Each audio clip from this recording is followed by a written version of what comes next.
السلام علیکم ورحمۃ اللہ وبرکاتہ۔ امید کرتا ہوں آپ حضرات خیریت و عافیت سے ہوں گے۔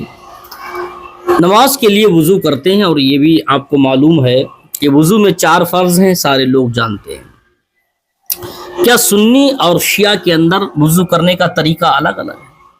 آج اس میٹر کو سمجھنا بہت ضروری ہے۔ ویڈیو کو چھوڑ کے مت جائیے گا بلکہ اس کو مکمل دیکھیے گا کہ یہ تو سارے لوگ جانتے ہیں کہ شیعہ کا طریقہ الگ ہے، شیعہ الگ ہے، سنی الگ ہے، تو کیا یہ نمازیں اور وضو عبادت اس میں بھی کوئی ڈفرنس، کوئی فرق ہے یا نہیں ہے؟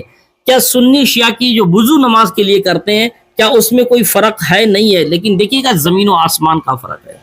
ہمارے یہاں کتنا ادب ہے، جب وضو کرنے کے لیے بیٹھو تو حکم ہے کہ پچھم منہ بیٹھو، قبلہ کی طرف بیٹھو، تاکہ یہ مستحب ہے۔ اب وضو کرنے بیٹھو تو پہلے مسواک کرو، یہ میرے نبی کی سنت ہے۔ بہت ساری سنتیں، بہت سارے مستحبات ہیں وضو کرنے میں، بہت ثواب کی ساری باتیں، بہت زیادہ دعائیں ہیں، اور بیٹھ کے وضو کرو، کھڑے ہو کے نہ کرو، چھینٹے نہ آ جائیں، بڑا احتیاط ہے۔ اہل سنت والجماعت کے یہاں بہت زیادہ اس بات کا احتیاط ہے، بڑا ادب ہے نبی اور اللہ اس کے رسول کی بارگاہ میں کھڑے ہونے کا۔ نبی کریم صلی اللہ تعالی علیہ وسلم کے کریکٹر کو اپنانے میں بہت بڑا ادب ہے کہ نبی کی شان اتنی اعلیٰ کہ نبی کا طریقے میں کہیں گستاخی نہ ہو جائے۔ جس طریقے سے نبی پاک صلی اللہ تعالی علیہ وسلم نے کریکٹر یعنی یہ وضو کرنے کا طریقہ بتایا، اس طریقے سے اہل سنت والجماعت کے یہاں وضو کیا جاتا ہے۔ اور شیعہ کے یہاں کس طریقے سے وضو کیا، حالانکہ ہمارے یہاں کھڑے ہو کے وضو کرنے کو منع کیا گیا، کیونکہ وضو کا پانی مائع مستعمل ہوتا ہے، اور مائع مستعمل پاک تو ہوتا ہے مگر پاک کرنے کی استطاعت اس کے اندر نہیں ہوتی۔ یہ تو سارے لوگ جانتے ہیں، کوئی بہت گہری بڑی بات نہیں ہے کہ وضو کا بچا گرا ہوا پانی، جو وضو سے استعمال شدہ جو پانی ہوتا ہے وہ مائع مستعمل ہوتا ہے، استعمال کیا ہوا پانی، تو اس میں پاک تو ہوتا ہے مگر پاک کرنے کی صلاحیت اس کے اندر نہیں ہوتی۔ تو ایسے ہی یہ وضو کا پانی کا چھینٹے مسجد میں نہ گرنے کے لیے مکروہ تحریمی کہا گیا کہ وضو کی پانی کی چھینٹیں مسجد میں نہیں گرنا چاہیے۔ ایسے وضو کی چھینٹوں کا پانی اپنے اوپر کپڑے پہ بھی نہیں آنا چاہیے، مائع مستعمل ہوتا ہے، تو اس کو منع کیا گیا۔ لیکن اسی لیے کہا گیا کہ کھڑے ہو کر جھک کر اس طریقے سے نہیں، بلکہ بیٹھ کر لوٹے کے ساتھ یا نہ ٹنکی ٹوٹی کے ساتھ وضو کرو تو اوپر چھینٹے نہ آئے کپڑے کے اوپر۔ لیکن شیعہ کے یہاں کچھ الگ ہی طریقہ ہے، شیعہ بھائیوں کے یہاں کچھ الگ ہی طریقہ ہے، لیکن میں تو اس کو دیکھا تو بڑا حیرت میں رہ گیا۔ آپ بھی اس کو دیکھیے گا اور کمنٹ میں بتائیے گا کہ شیعہ لوگوں کا یہ طریقہ کیسا صحیح ہے یا سنیوں کا صحیح ہے۔ سب سے پہلے ان کا شیعہ لوگوں کا وضو کرنے کا تھوڑی دیر کا طریقہ دیکھیے گا۔ اب ہم توجہ دلاتے ہیں کہ وضو جو ہے، کل ہم نے توجہ دلائی کہ کچھ اس میں مستحبات ہیں جن کو جاننا چاہیے۔ پہلا مستحب یہ ہے کہ ہاتھوں کو 2 دفعہ دھونا۔ اب یہ جو ہاتھوں کو 2 دفعہ دھونا ہے، تو فرض کریں کہ یہ ٹیپ ہے، یہ جو مائک ہے اس کو آپ ٹیپ سمجھ لیں، تو آپ ایسے کر کے ہاتھ کو دھوئیں تو یہ بھی 2 دفعہ ہو گیا۔ اب اگر پانی ہے تو عام طور پہ کیا کیا جاتا ہے، آپ نے دیکھا ہوگا کہ اس طرح سے لیا، یہ دھویا، اور اسی طرح سے 2 دفعہ ہو گیا۔ تو ضروری نہیں ہے کہ اسی طریقے سے ہو کہ جو بچپن میں بتایا گیا ہے، کہ بعض دفعہ تو بتایا گیا ہے اور ایسا لگتا تھا کہ لوٹا جو ہے وہ وضو کے شرائط میں سے ایک شرط ہے، جبکہ ایسا نہیں ہے، ٹیپ سے بھی ہو سکتا ہے۔ اب اس کے بعد چہرہ دھونا ہے، تو چہرہ دھونے کا جو ایک طریقہ ہے کہ جو عموماً ہمارے یہاں کیا جاتا ہے کہ ٹیپ سے پانی لیا یا لوٹے سے لیا، تو چہرہ دھونا ہے بال جہاں سے اگتے ہیں اور تھوڑی تک اور چوڑائی میں اتنا۔ اب ایک موضوع ہے جو کل بھی ہم نے توجہ دلائی، چہرے پہ پانی ڈالنا۔ اب یہ ہم نے ایک چلو پانی ڈالا ہے، لیکن ممکن ہے کافی نہ ہو، تو اس کو ہم پھیلا بھی سکتے ہیں، لیکن ابھی ایک دفعہ دھونا نہیں ہوا ہے کیونکہ ابھی پورا دھلا نہیں ہے۔ تو ہم نے دوسری دفعہ ڈالا، تیسری دفعہ ڈالا، چوتھی دفعہ ڈالا، 5ویں دفعہ ڈالا، 6ٹھی دفعہ ڈالا۔ تو پانی ڈالنا الگ چیز ہے، دھونا الگ چیز ہے۔ جب 6 دفعہ ہم نے پانی ڈالا تو فرض کریں اس کے بعد یہ ایک ہو گیا۔ جن لوگوں کی داڑھی میں سے کھال نظر آتی ہے ان کو اندر پہنچانا ہوگا، لیکن جن کی بہت گھنی داڑیاں ہیں تو ان کے لیے اتنا کافی ہے۔ مثال کے طور پر یہ اتنا کافی ہے، ہاتھ پھیر لیں تو بڑا اچھا ہے، لیکن ہر بال تک، اندر کھال تک ضروری نہیں ہے، اتنا کافی ہے۔ لہٰذا جیسے کہ آپ نے دیکھا کہ بعض لوگوں کی بالکل یہاں تک داڑھی ہوتی ہے، بڑی گھنی داڑھی ہوتی ہے، تو یہ اتنا کافی ہے۔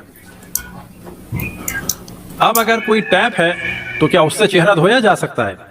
تو فرض کریں کہ ایسا ہے تو ہم نے ایسے کر کے چہرہ دھو لیا، یہ بھی کافی ہے۔ بعد میں ایک دفعہ ہاتھ پھیر لیا تو یہ بھی کافی ہے، لیکن اگر فرض کریں ہم نے اس طرح سے دھو لیا، فرض کریں کوئی ہینڈ شاور ہے اس سے ہم نے ایسے پانی ڈالا تو یہ بھی تو چہرہ دھل گیا، یہ کافی ہے ایک دفعہ۔ اب ہاتھ دھونے کے لیے جو مستحب طریقہ ہے وہ یہ ہے کہ سیدھے ہاتھ سے الٹے میں لیں اور پھر مرد پیچھے کی طرف، خواتین آگے کی طرف، لیکن یہ مستحب ہے. لیکن اصل چیز کیا ہے؟ بس ہاتھ دھونا ہے آپ کو. یہ آگے پیچھے کا جو موضوع ہے یہ سیکنڈری موضوع ہے. یعنی اصل چیز یہ ہے کہ آپ کو ہاتھ دھونا ہے. اب یہ ہاتھ اس طریقے سے ہم نے دھویا ہے جو عام طور پہ ہمارے بتایا جاتا ہے. لیکن فرض یہ کر لیں کہ یہ ٹیپ واٹر ہے اور ہم نے اس میں ایسے ڈالا، یہ ہاتھ دھو گیا. اب ہاتھ پھیر لیں تو اچھا ہے. پھر اس کے بعد فرض کریں یہ ٹیپ واٹر سے پانی گر رہا ہے یہاں، تو ایسے ہم نے یہ دوسرا ہاتھ، یہ بھی ہاتھ دھلنا ہو گیا. لوٹا ہے تو فرض کریں کہ ایک طریقہ تو یہی ہے جو ہمیں ہمیشہ بتایا گیا ہے. یہ مستحب طریقہ ہے کہ سیدھے ہاتھ سے الٹے میں لیں اور الٹے سے. لیکن فرض کریں کہ اب ہم کیا کر رہے ہیں کہ ایسے کر کے ڈالنا چاہ رہے ہیں لوٹے سے،